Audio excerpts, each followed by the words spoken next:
बिस्मिल्लाहिर्रहमानिर्रहीम।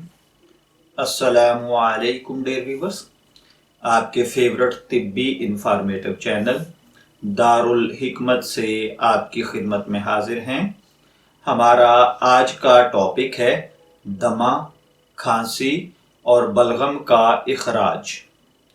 प्यारे भाइयों और बहनों, आजकल दमा, खांसी या बलगमी खांसी या फिर बलगम का सीने में जम जाना एक बहुत तकलीफ देह अमल है और तकरीबन उमूमन चेंज होते हुए मौसम के साथ ये मर्ज बढ़ जाता है और तकरीबन हर दूसरा तीसरा फर्द इस मर्ज में मुब्तला नजर आता है।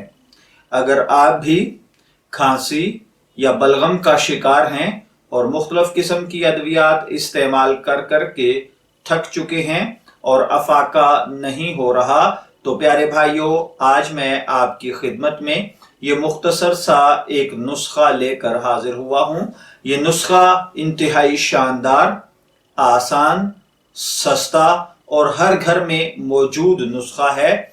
आपको करना यह है कि आप अदरक का 1 इंच का एक टुकड़ा ले लें, उसको बारीक बारीक उसके स्लाइस बना लीजिए।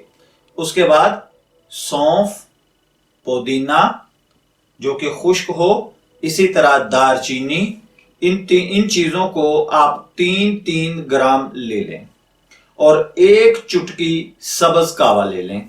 इन सब चीजों को 3 कप पानी में डालकर उबाल लें।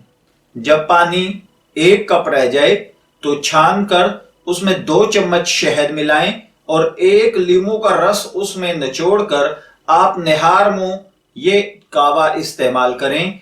इंशाअल्लाहुल अजीज इससे आपके सीने को टकोर पहुंचेगी, बलगम तेजी से खारिज होगी। बलगमी मिजाज वाले इस नुस्खे को हमेशा इस्तेमाल कर सकते हैं। इसके अलावा अगर आपको मोटापा है, आप वजन कम करना चाहते हैं, तो भी यही कावा आप रोजाना इस्तेमाल कीजिए। हर खाने के बाद पानी की जगह पर 1 कप इसी कावे का इस्तेमाल कीजिए।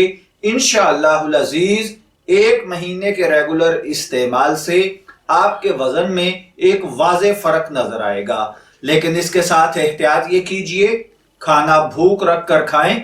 बर्फ का ठंडा पानी, बेकरी की चीजें और बाजारी चटपटे खानों से इज्तनाब बरतें।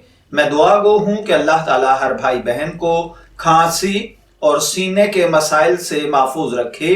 इजाजत चाहेंगे, फिर मिलेंगे किसी नए तिब्बी टॉपिक के साथ। तब तक के लिए अल्लाह हाफिज।